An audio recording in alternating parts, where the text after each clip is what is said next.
La restitución de inmueble arrendado. Entonces el artículo 384 dispone de el quehacer procesal en este proceso. ¿Qué tenemos? Diferencia entre restitución y entrega, ¿no? La restitución es cuando la parte que entregó el bien reclama su devolución. Y la entrega es que quien tiene el bien en su poder solicita que se le reciba. Entonces es importante tener en cuenta esta diferenciación, porque obviamente que si vamos a solicitar la restitución de inmueble arrendado tenemos que pensar en la pretensión principal, que sería esa, verificando los hechos. Entonces hay que establecer primero la existencia de la obligación como tal y consecuentemente, entonces como pretensión principal, la restitución de ese inmueble. Cuando el arrendador demande para que el arrendatario le restituya el inmueble arrendado, entonces nos movemos bajo estas reglas. Anexos obligatorios de la demanda. La prueba documental del contrato de arrendamiento suscrito por el arrendatario o los arrendatarios, si es del caso y es la más fácil, la preferible. Confesión del contrato, interrogatorio de parte hasta procesal en caso de que se haya hecho verbalmente, que es válido también en Colombia. Y prueba testimonial siquiera sumaria, digamos, con criterios como las declaraciones extrajuicio levantadas en las notarías. Para las notificaciones, porque acuérdense ustedes que la ley en el 2003 modifica este proceso y plasma procesalmente unas cosas como sería la de aquí, la de las notificaciones, que ya se tiene claro que se considerará la del inmueble arrendado, salvo que en una cláusula pacten otra. Sin oposición, si no hay oposición, el juez profiere sentencia ordenando la restitución. Respecto a las mejoras y consignación, si se reclaman mejoras con la contestación de la demanda, se tramita como una excepción y obviamente como estamos frente al evento de mejoras, sabemos que hay que hacerlo bajo la figura del 206, el juramento estimatorio. ¿Qué obligaciones derivadas del contrato? Entonces, ¿cuáles? Por ejemplo, que no pagó la renta, que no se pagaron servicios públicos, no se pagaron cuotas de administración o por cualquier otro concepto que esté establecido ahí en el contrato. Dice la norma que no será oído el demandado, en este caso el arrendatario, hasta que consigne el valor total a órdenes del juzgado y que deje prueba de los últimos 3 recibos de pago expedidas por el arrendador o como lo hayan pactado. Que presente esas consignaciones al favor del arrendador, si era el caso que lo habían dispuesto de esa manera. Esta obligación de que no será oído hasta que no se verifique que está al día, por decirlo así, persiste durante el proceso, en ambas instancias y con las mismas consecuencias, o sea, durante toda la duración del proceso. Siempre y cuando, y esto hay que tenerlo muy en cuenta, no esté en discusión la existencia del contrato. O sea, que el demandado como mecanismo de defensa no alegue que niega la calidad del arrendatario o que desconozca el arrendador. Porque si esto llega a ser así, entonces miren que ahí no se podría cumplir la hipótesis de que no se ha oído. Por eso resaltamos y decimos siempre y cuando no esté en discusión la existencia del contrato, porque ya sería otro asunto y ya tocaría primero resolver eso, que efectivamente tenga la calidad de arrendatario, porque si no, no estaría legitimado en la causa o en el mismo sentido que haya desconocido el arrendador. Entonces los cánones depositados para ser oído. Entonces en este mismo sentido seguimos, ¿cierto? Si el arrendatario alega no deberlos, se retienen hasta la terminación. Y si prospera la excepción de pago, pues se le devuelven los cánones más una multa al demandante del 30% de la cantidad depositada o debida. Si no prospera la excepción de pago, se le entregan al arrendador más una multa, en este caso al demandado, del 30% de la cantidad depositada o debida. Es un contexto eminentemente de lealtad procesal de buena fe. Y el otro evento, porque ese es si el arrendatario alega no deberlos, si manifiesta deberlos, pues se entregan inmediatamente al arrendador y no tendría ningún inconveniente. ¿Qué pasa con los cánones que se vayan causando? Se le entregarán al arrendador a medida que se presente, se vayan presentando, y se retiene esta sentencia. Y aquí vuelve y juega. Si se propone la excepción de desconocimiento de carácter del arrendador, pues estamos al portas de que eso no lo defina en la sentencia. Por lo tanto, si prospera, la multa será para el demandante del 30% de la cantidad depositada hoy día. Y si el demandado no tiene razón y por lo tanto no prospera, pues la multa al demandado será del 30% de esa cantidad depositada hoy día. Si el arrendatario alega la excepción que la restitución no se ha producido por la renuencia del arrendador a recibir otro evento, y si eso se llega a probar, le ordena al demandante a recibir y lo condenaría en costas, porque aquí se habría probado que fue el demandante, en este caso el renuente. Hay que probarlo. La figura de la compensación de créditos en este proceso. Cuando en la sentencia se le reconozca al demandado mejoras, reparaciones, locativas, cultivos pendientes, se compensará con lo que adeude al demandante. Entonces, la figura de compensación de créditos en este proceso es recibido previo a que se prueben efectivamente lo que se hizo, esas mejoras, esos cultivos, esas reparaciones, en fin. Pero la figura como tal cae. Trámites inadmisibles en el proceso de restitución de inmueble arrendado. ¿Cuáles? La demanda de reconvención no cabe, la intervención excluyente de terceros no cabe, no puede haber coadyuvancia tampoco, no hay posibilidad de acumulación de procesos de restitución y no se está obligado a la audiencia de conciliación extrajudicial. No hay que agotar el requisito o ese requisito de procedibilidad. En cuanto a las medidas cautelares, ¿qué tenemos? La solicitud con la presentación o en cualquier momento, como es el régimen general, ¿cierto? Con la presentación de la demanda o en cualquier momento del transcurso del proceso. Es importante tener en cuenta aquí que si la pretensión principal es la restitución y vamos por la restitución, miren que el tema de medidas cautelares pues pasa a un segundo plano y no tiene la transigencia y la importancia que sí es en los procesos ejecutivos, ¿no? Porque vamos por el incumplimiento, pero aquí sí es la intención y la pretensión, el petitum de nuestro cliente o nuestro usuario, que efectivamente se le restituye el bien inmueble, pues vean que la medida cautelar no estaría sino dispuesta para la posibilidad de acción ejecutiva, porque aquí cabría entonces la acción restitutiva, que sería la principal, y la acción ejecutiva por si llegan a haber deudas. Por lo tanto, pues todo eso hace parte del análisis cuando se sienten a hacer la demanda. Se pueden practicar medidas cautelares antes de notificar el auto admisorio de la demanda, con la respectiva caución, y el demandado puede contracaucionar si así lo tiene. Estas medidas cautelares se levantarán si el demandante no promueve la acción ejecutiva entre los 30 días siguientes a la ejecutoria de la sentencia o de la firmeza del auto que condene en costas, o si es apelada desde la notificación del auto de obedecimiento, claro, cuando vuelva. Entonces le concederá 30 días para promover la acción ejecutiva y si ha solicitado medidas cautelares, digamos, se le mantiene, pero siempre y cuando cumpla con este requisito. Como figura procesal novedosa, hay unos eventos puntuales que definió el legislador para dar campo a la figura de restitución provisional. Entonces se podrá pedir una inspección judicial, inclusive antes del auto admisorio de la demanda o en cualquier estado del proceso, y si se determina que el inmueble está desocupado, está abandonado o presenta un estado grave de deterioro, entonces a petición del demandante podrá solicitar la restitución provisional. Si se entrega físicamente al demandante, ojo, no lo puede usufructar mientras no termine el proceso, porque aquí han habido algunos eventos en los cuales el demandante dice, listo, yo estoy perdiendo plata ahí, ese inmueble está desocupado y como está desocupado, pues lo arreglo y lo vuelvo a arrendar. No, no lo puede usufructuar hasta que no se resuelva el proceso.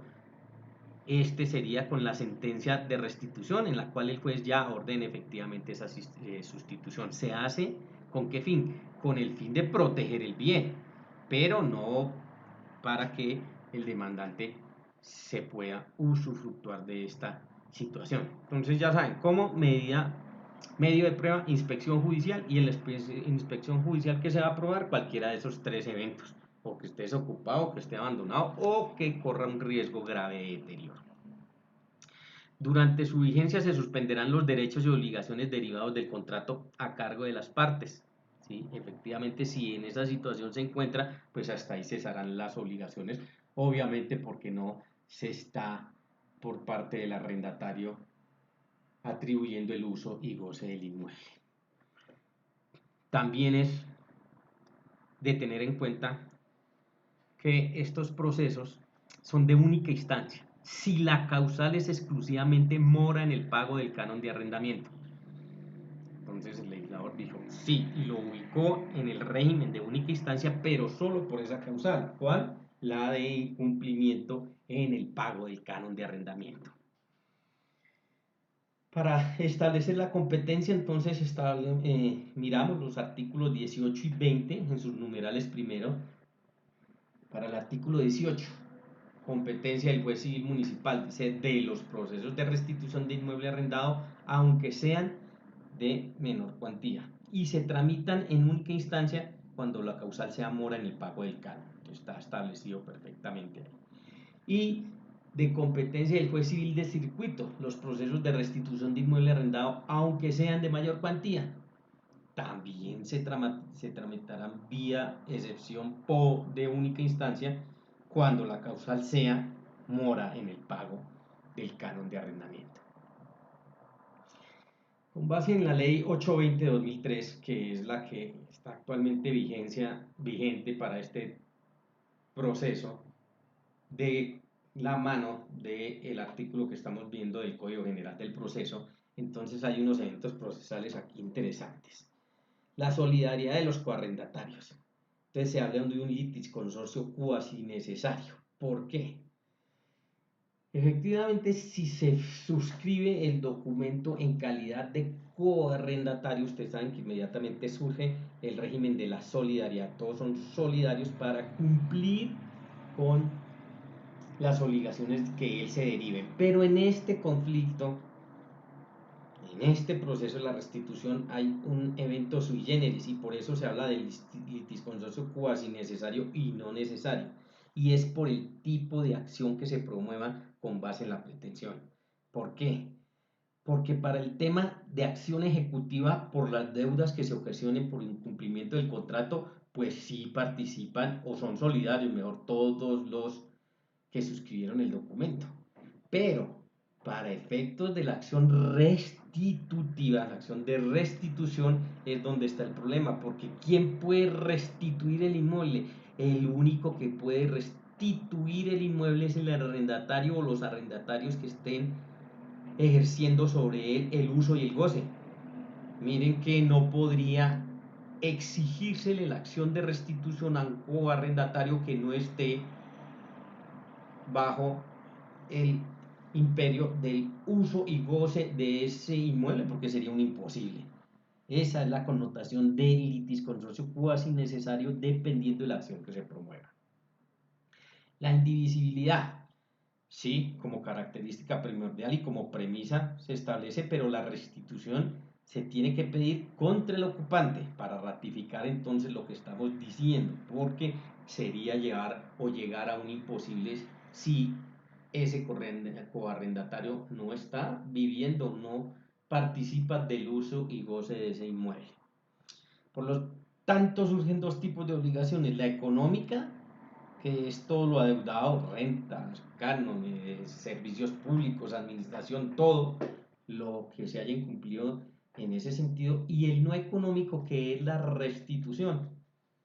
Hay que establecer con claridad qué tipo de obligaciones son y tendrán que ser parte del cuerpo de nuestra demanda para que al juez le quede absoluta claridad. La cuantía para estos procesos, ¿cómo se establece? Por el valor actual de la renta. No importa que sea término fijo o término indefinido, esa discusión también ya se zanjó y ahora es simplemente el valor actual de la renta. Determinada como valor actual de la renta, si es a término indefinido en los últimos 12 meses, Y si es a término fijo, pues por el término, y si es superior a un año, pues se calcula en el año.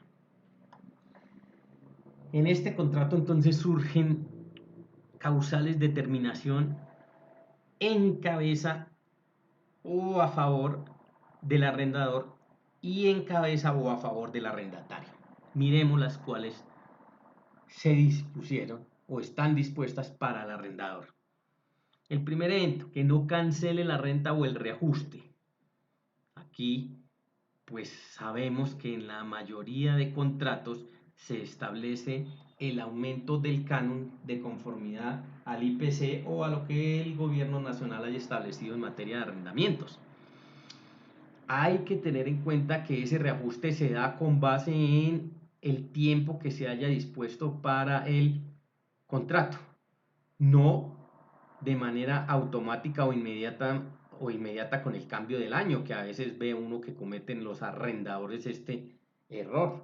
No por el hecho de pasar un año entre diciembre y enero, o sea, con la cuota de enero, automáticamente hay un reajuste, ¿no? El reajuste puede estar consagrado porque lo firmaron a un año y el año se cumple en abril. Por lo tanto, ese reajuste no podrá ser efectivo sino a partir de abril. Una segunda causa, el no cancelar los servicios públicos, que haya desconexión o pérdida. Acuérdese también que es cuando así se haya dispuesto en el contrato de arrendamiento, que es lo más común, ¿cierto? Que el arrendatario responda por los servicios públicos, pero no les está vedado que en algunos eventos el arrendador pueda decir yo asumo los servicios públicos. Es lo que hayan pactado. El subarriendo, cesión o cambio de destinación, lo mismo si está dispuesto en la cláusula correspondiente, generalmente lo vemos en todos los formatos y se encuentra, esa sería una causal, una justa causa para que el arrendador diera por terminado el proceso. Allí mismo los actos delictivos, todos, el ejercicio de acción penal, obviamente están ahí contemplados. La realización de las mejoras, también cuando no están consideradas o consagradas en el contrato. El hecho que las haga el arrendatario sin el visto bueno del arrendador, pues se constituiría en la causal, a no ser que lo hayan pactado así en una cláusula del contrato. Si están dentro de un régimen de propiedad horizontal, la violación a ese reglamento de propiedad horizontal. La séptima sería la terminación unilateral, que cabe ahora ya en Colombia la posibilidad de hacerlo. Tenemos que esa terminación unilateral es porque al arrendador le da la gana hacerlo, le da la gana pedir el contrato, puede hacer el inmueble, lo puede hacer, sí. ¿Cuándo? En cualquier tiempo. Pero entonces, ¿qué se necesita? Uno, primero, un aviso por correo certificado con una antelación no menor de 3 meses. Aviso con correo certificado con las 3 características que saben que tiene que tenerse en cuenta para los correos certificados, que es que esté debidamente cotejado, que se haya sellado para el envío y sobre todo que exista la constancia de la empresa de servicio postal en la cual se determinó la diligencia o está la prueba de la diligencia de ese, de ese correo que se envió. Y segundo, está obligado a una indemnización de 3 meses de renta.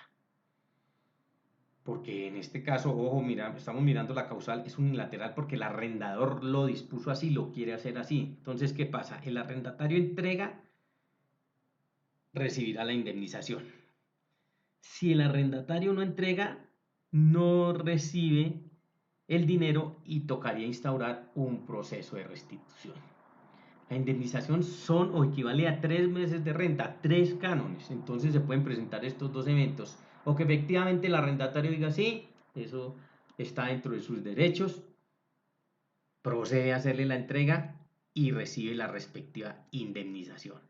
O el arrendatario hace caso omiso, no entrega, no recibe el dinero, pues indiscutiblemente tocaría proceder a instaurar el proceso de restitución.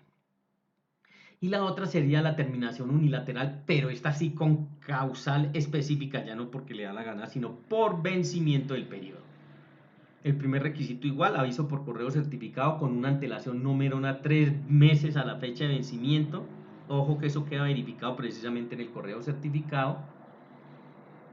Y en este evento existen unas causales especiales de restitución, que sería porque lo va a ocupar, que tendría que fijar una caución con el respectivo aviso escrito. Porque hay necesidad de demolerlo, lo van a demoler. Caución a favor del arrendatario por 6 meses. Estamos hablando de cauciones y es porque esa caución va a garantizar que efectivamente esa caución se va a cumplir. Acuérdense que si esa caución permanece allí y efectivamente el inmueble, en este segundo caso, se demuele en el término de estos 6 meses, pues no se hace efectiva la caución porque efectivamente cumplió. Es en el caso de que el arrendador no cumpla, o con ocuparlo, o con demolerlo, o el tercer evento que es el contrato de compraventa, para el cual también tendrá que establecer una caución para garantizar el cumplimiento, como siempre, de 6 meses siguientes a la restitución. Entonces miren que es una garantía que queda diferida en el tiempo para el arrendatario o los arrendatarios, porque si no, sería una forma muy fácil de que sin entrar a indemnizarlo, el arrendador pudiese sacar al arrendatario. No, el legislador lo tiene previsto y está dentro de ese ámbito. También dispuso aquí que para contratos de más de 4 años de ejecución debe indemnizar con 1.5 meses de renta, o sea, 1.5 veces el canon de arrendamiento si ese arrendatario lleva más de 4 años en ese inmueble. Estos 4 años ha habido discusión si son interrumpidos o si se volvió o se dio el contrato de arrendamiento y se procede, pues la corriente más aceptada es que obviamente esos 4 años de ejecución son de manera consecutiva o corrida. La novena causal sería por la no entrega de garantías o finanzas constituidas por el arrendatario en materia de servicios públicos. Es de pleno derecho, sean 15 días después de celebrado. Este es uno de los inconvenientes que ha traído esta ley 820 de 2003, que para evitar todo este tema del incumplimiento de los arrendatarios en el pago de servicios públicos, porque a quien afectaban y que quien queda otorgando la garantía es el propio inmueble, pues entonces se estableció, usted como arrendatario va y solicita ante cada empresa de servicio público, pues a través de la garantía o la finanza, la prestación de ese servicio. De tal manera que si lo incumple es atribuible y achacable al arrendatario, pero no como antes, que era, ya les digo, al inmueble, o sea, se castigaba al arrendador sin tener ninguna culpa, porque por ejemplo se hacía un uso indebido de la línea telefónica cuando existían, todavía existen, pero ya están en decadencia, pero cuando existían y quedaban con una deuda altísima con la empresa de servicios públicos, como por ejemplo la empresa de teléfonos de Bogotá. Ante el incumplimiento, se iniciaba la acción ejecutiva. La empresa de teléfonos de Bogotá se iba y, como medida cautelar, solicité el embargo y secuestro del bien inmueble para que garantizar ese pago. Y miren que era injusto contra el arrendador, porque el arrendador pues no había tenido nada que ver ahí, pero sin embargo sí podía ser severamente castigado. Por eso fue que se creó esta disposición de que el arrendatario es el que se tiene que tener con los servicios públicos, o mejor, con las empresas de servicios públicos, y allí establecen entonces la garantía o finanzas, porque la empresa pues se cuidará en salud y establecerá lo pertinente por si llega a haber un incumplimiento. Y la causal décima, mutuo acuerdo, muy utilizada, muy en boga en estas épocas que tenemos de pandemia y que tenemos de tanta dificultad en el ejercicio de este tipo de contratos, pues está consagrada tanto en favor del arrendador como del arrendatario como causal el mutuo acuerdo, que es a lo que el Estado en estas épocas y en esta situación tan difícil, tan compleja y nueva e inesperada para todo el mundo, le sugiere de mutuo acuerdo arrendador y arrendatario, pues determinen qué hacer con el contrato. Esos son en cabeza del arrendador. En cabeza del arrendatario, cuando se constituye en justa causa para que el arrendatario diese por terminado el contrato. El primer evento, suspensión de los servicios públicos cuando estos dependan de o sean atribuibles al arrendador. Si no, pues él tendrá que asumir. Segundo, la incursión reiterada del arrendador. El abuso, hay una cláusula que es muy común también que se establece y dice que el arrendatario faculta o permite, autoriza al arrendador para que periódicamente vaya a revisar el inmueble o pueda revisar el inmueble o ingresar al inmueble. Si esa incursión es reiterada, que ya pasa a ámbitos del abuso, pues se constituiría en una causal en favor del arrendatario. El desconocimiento de los derechos por el arrendador, los que hayan pactado en el contrato. La terminación unilateral, o sea, aquí también porque le da la gana y en cualquier tiempo, o sea, el arrendatario también puede dar por terminado el contrato, sí, pero ¿qué sucede? ¿Qué tratamiento tiene? Primero, aviso por correo certificado con una anticipación no menor a 3 meses. Y segundo, debe indemnizar con 3 meses del canon de arrendamiento. Entonces, si el arrendador no va a la entrega, se nombra un secuestre porque en este caso el arrendatario estuviera cumpliendo y se verificaría lo de la indemnización y como no le quiso recibir, pues se le nombra un secuestre y el secuestre se tendrá que entender con el arrendador. O el arrendador recibe el inmueble y si recibe el inmueble, pues asimismo recibe la indemnización. Importante saber porque les van a consultar mucho, les pueden consultar mucho y miren que ya sea al arrendador porque lo estén defendiendo de ese extremo o al arrendatario, ya saben que con la ley 820 de 2003, con base en ella y hoy con el Código General del Proceso, pues se puede proceder a esa terminación unilateral por cualquiera de las dos partes con las consecuencias que trae la ley que las acabamos de mirar. Y también en cabeza del arrendatario está la posibilidad de la terminación unilateral, pero por vencimiento del periodo. También, ¿cuál es el requisito sine qua non? El aviso por correo certificado al arrendador con una anticipación mínimo de 3 meses a la fecha de vencimiento. Y obviamente, como está pactado en el contrato, pues no hay lugar a ninguna indemnización. Y como lo decíamos, pues el mutuo acuerdo que está establecido para los dos extremos del conflicto. De esta manera, entonces, ese es el contexto en cuanto al rigor procesal del proceso de restitución de inmueble arrendada.